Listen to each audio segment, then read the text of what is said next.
Assalamualaikum warahmatullahi wabarakatuh. Salam sejahtera bagi kita semua. Semoga selalu sehat dan dalam lindungannya dimanapun berada. Kali ini kita akan membahas materi seni budaya kelas 9, salah satu cabang dari seni rupa yakni seni lukis. Tujuan pembelajaran pada materi ini yakni 1. Menjelaskan pengertian seni lukis, 2. Mengidentifikasi berbagai aliran berkarya seni lukis, 3. Mengidentifikasi berbagai tema dalam berkarya seni lukis. Apa itu seni lukis? Seni lukis adalah salah satu cabang dari seni rupa dua dimensi dan termasuk seni rupa murni. Dengan dasar pengertian yang sama, seni lukis adalah sebuah pengembangan yang lebih utuh dari menggambar. Seni rupa dua dimensi adalah seni rupa yang hanya memiliki panjang dan lebar. Seni rupa murni adalah seni rupa yang tidak memiliki nilai pakai, hanya untuk kepuasan pembuat dan penikmatnya saja. Seni lukis disebut pengembangan dari menggambar. Mari kita lihat pengertian menggambar. Secara umum, pengertian menggambar adalah suatu kegiatan menuangkan ide, imajinasi, pesan, dan ekspresi melalui unsur utama berupa garis pada suatu permukaan. Apa perbedaan melukis dengan menggambar?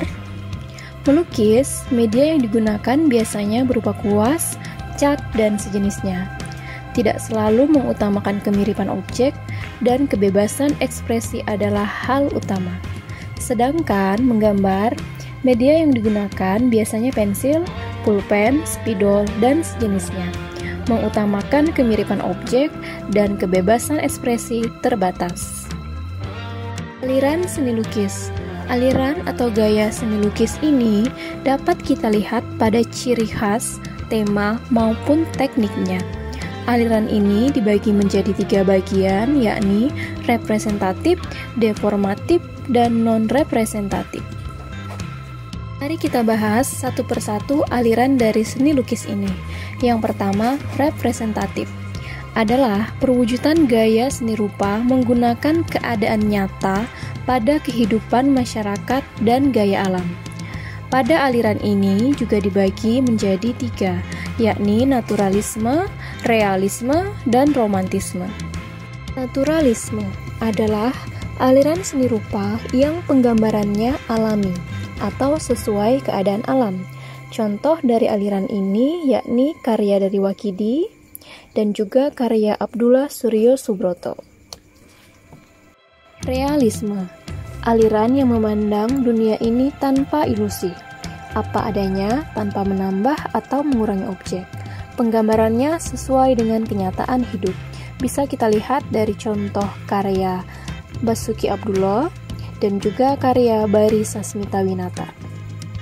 Romantisme, aliran yang melukiskan cerita-cerita yang romantis, peristiwa yang dahsyat, atau kejadian yang dramatis, kisah yang memiliki konflik.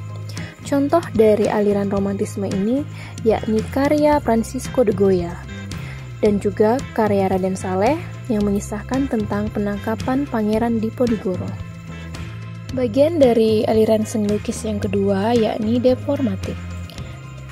Perubahan bentuk dari aslinya sehingga menghasilkan bentuk baru, namun tidak meninggalkan bentuk dasar aslinya.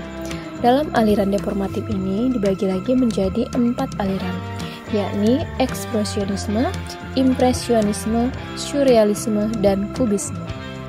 Mari kita bahas aliran deformatif yang pertama, yakni ekspresionisme.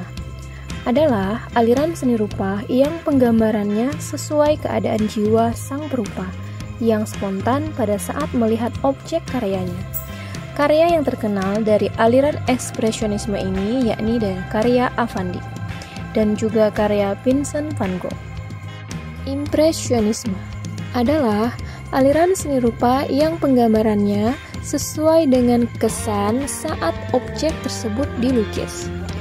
Contoh dari karya aliran impresionisme ini yakni pelukis Indonesia S. Sujojono dan juga pelukis luar yakni karya Claude Monet. Surrealisme adalah aliran yang memperlihatkan objek nyata dalam keadaan yang tidak mungkin terjadi, seperti dalam mimpi atau alam bawah sadar manusia.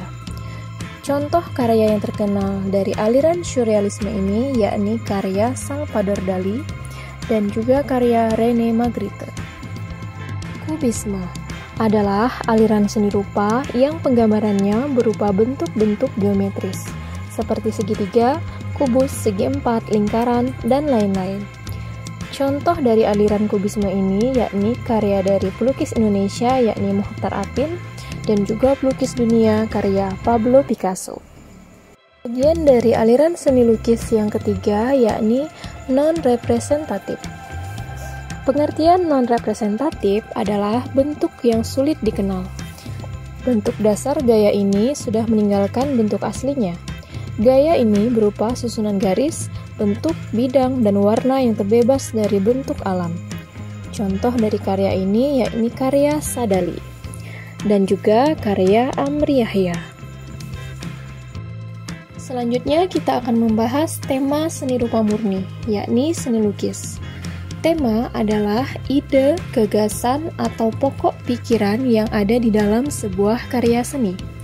Ada beberapa tema, yakni hubungan manusia dengan dirinya, hubungan manusia dengan manusia lain, hubungan manusia dengan alam sekitarnya, hubungan manusia dengan alam benda, hubungan manusia dengan aktivitasnya, dan hubungan manusia dengan alam hayal. Hubungan antar manusia dengan dirinya.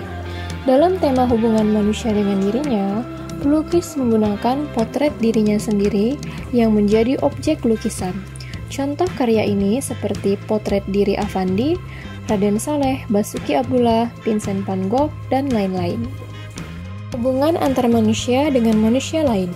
Seorang perupa kadangkala dalam mengekspresikan cita rasa keindahan menggunakan objek orang-orang yang ada di sekitarnya, seperti istrinya, anak-anaknya, sahabatnya, kekasihnya, dan lain-lain. Hubungan antara manusia dengan alam sekitarnya. Alam sekitar yang sangat menarik bagi para pelukis untuk mengungkapkan cita rasanya sering dijadikan objek untuk lukisannya, seperti pemandangan gunung, laut, sungai, perkampungan, perkotaan, binatang, dan masih banyak lagi alam yang dijadikan objek lukisan. Hubungan antara manusia dengan benda. Benda-benda di sekitar kita memiliki keunikan tersendiri bagi para pelukis, sehingga menjadikan benda-benda tersebut menjadi objek lukisannya. Hubungan antara manusia dengan aktivitasnya. Aktivitas manusia dalam kehidupan sehari-hari yang beragam membuat perupa ingin mengabadikan kegiatan tersebut dalam media lukisnya. Hubungan antara manusia dengan alam hayal. Ide, imajinasi, atau hayalan sering melintas dalam pikiran kita, baik secara sadar ataupun saat tidak sadar atau saat tidur. Itulah beberapa contoh dari tema seni lukis. Saatnya kita menjawab beberapa pertanyaan berikut. Apa itu seni lukis? Apa perbedaan menggambar dan melukis? Apa saja aliran gaya dalam lukisan? Sebutkan 3 pelukis terkenal dengan gaya aliran yang berbeda. Dan terakhir, apa saja tema yang bisa dipakai dalam membuat karya seni lukis? Sampai di sini dulu materi kita hari ini. Terima kasih dan sampai jumpa di video pembelajaran selanjutnya. Wassalamualaikum warahmatullahi wabarakatuh.